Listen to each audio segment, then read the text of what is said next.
kind of curious what Anthony has to say in Florida. Says that you want to call us out for hypocrisy about lack of belief in God. What are we cherry picking?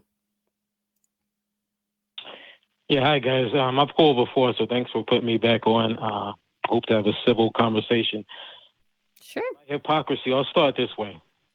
This goes for both Jenna and Matt. Would you vote for a politician who believes in God, who's like actively? Yes, I just did. I voted just the other day, and since the two primary, both the Republican and the Democrat, claim to believe in God, then I voted for one of the two of them, and so I voted for someone who claims to believe in God, as I've done every time I've voted. Mm-hmm. So you have no issue with that. So would you vote? No. Santa Claus or the No. Hang on, Anthony. We didn't say we didn't have an issue with it. You asked us if we would, and I would, and I did. That is not the one and only criteria on which I base my vote.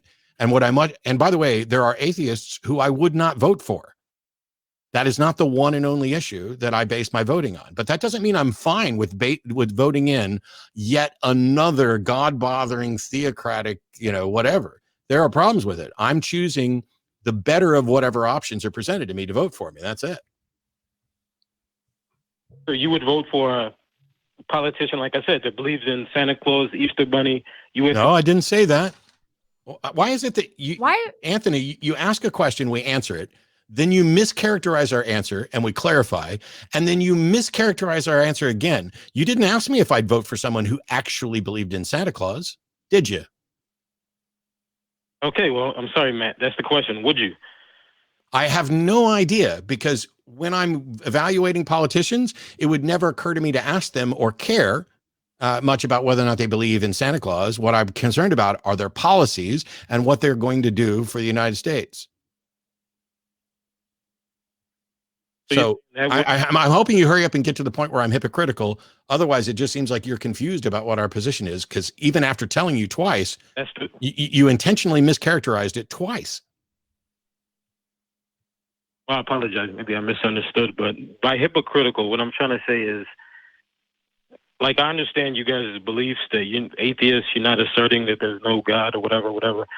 But in your heart of hearts, like, if someone put a gun to your head, obviously you would say, no, I don't think there's a God. Am I correct with that? Correct. Well, no, I don't know. Because if the person putting their gun to my head said, tell me that you believe in a God or I'm going to shoot you, then I'm going to say, yes, I believe in a God. Can you just ask a straightforward, honest question instead of asking these questions that are designed to show something? Because I don't want to be a prick, but you're doing a really bad job. You asked us if we'd vote for somebody who believed in God. We said yes. You mischaracterized that. We clarified it. You mischaracterized that.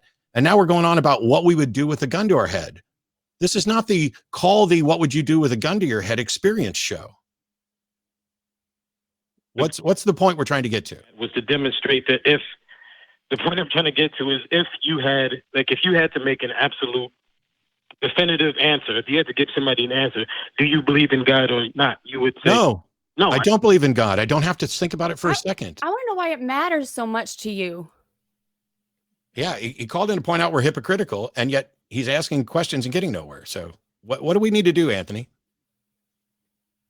Well, I mean, I'm trying to explain it, but I don't know if I'm not thoroughly explaining or not. By using the analogy of a politician who believes in Christianity versus a politician who believes in Zuzu, the space god or whatever, obviously you're going to find one more outrageous than the other, correct? So here, let me help you, Anthony. If I knew nothing else about a candidate, you want to know, am I more likely to vote for a candidate who believes in the Christian God or a candidate who believes in, let's say, Scientology, if I knew nothing else about them? Exactly. Right? If that's all I knew, I would vote for the Christian, only because we can demonstrate that Scientology is a fictionally invented religion in our lifetime. And that is not as easy to do with Christianity. And I know that the most people who identify as Christian aren't really worried that much about God or religion or promoting religion. That's just a function of their culture. It's like voting for someone who watched Saturday morning cartoons growing up. That's just who you are.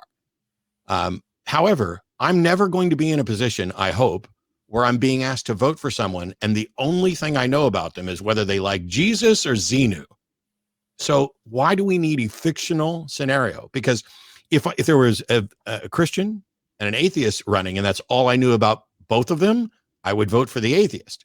But if I know more about them, I would vote for many Christians over many atheists. Now that we've discussed how I go about voting, which is based primarily on policy and not about whether or not somebody's religion, please get to the point about where we're hypocritical. The point of, well, okay, when I say you're hypocritical, it goes for not just for Matt and Jenna. This goes for the atheist community in general. And by that can't be true then, because the atheist community in general doesn't agree on everything. But stop with the preamble and get to the accusation. Well, there's no preamble, Matt. I've already made all of this is no. All of this is preamble. Please tell me what we're hypocritical about. Okay, just for example, the fact that you Nope. the Mormon side or the Mormon. Nope. Sorry, I'm done with you. I don't see any point to that call. We are not solving any problems. We are not fixing anything. By the way, you can email TV at Atheist Community, and if you come up with a point where we're hypocritical, that's fine. But I don't know how long that call was. Too long. But when you think about all of these hypothetical situations, what would you do if this really extreme scenario happened? Yeah. Well, I'm not worried about it because that's a really extreme scenario, so it's not very likely to happen. I'm more likely to think about things that are really going to happen. Yeah. You know what else is more likely? I'm aging. And what's more likely is that at some point in the future, I may become addled, mentally defective or deficient at some point. I may eventually, like Anthony Flew and some others, find myself advocating for God belief. But the reason that I'll have done it is because I will have lost my faculties and my ability to reason. And at that point, the atheist community of Austin and everybody else should make sure that I'm taken care of and not out on a stage providing ammunition to people like Anthony who think there's something hypocritical about, you voted for a Christian. Yes. You know what? I love many Christians. I have many Christians in my family. I don't hate Christians. I despise Christianity. I don't hate the religious. I despise their religion and what their religions do. And I don't know. If you genuinely think there's something hypocritical, then it should be easy to make that case and not just go, well, would you vote for this? Well, would you vote for that? Well, would you vote for that? Yeah. Yeah. Let's talk about realistic scenarios and try to prepare ourselves for things that can actually happen.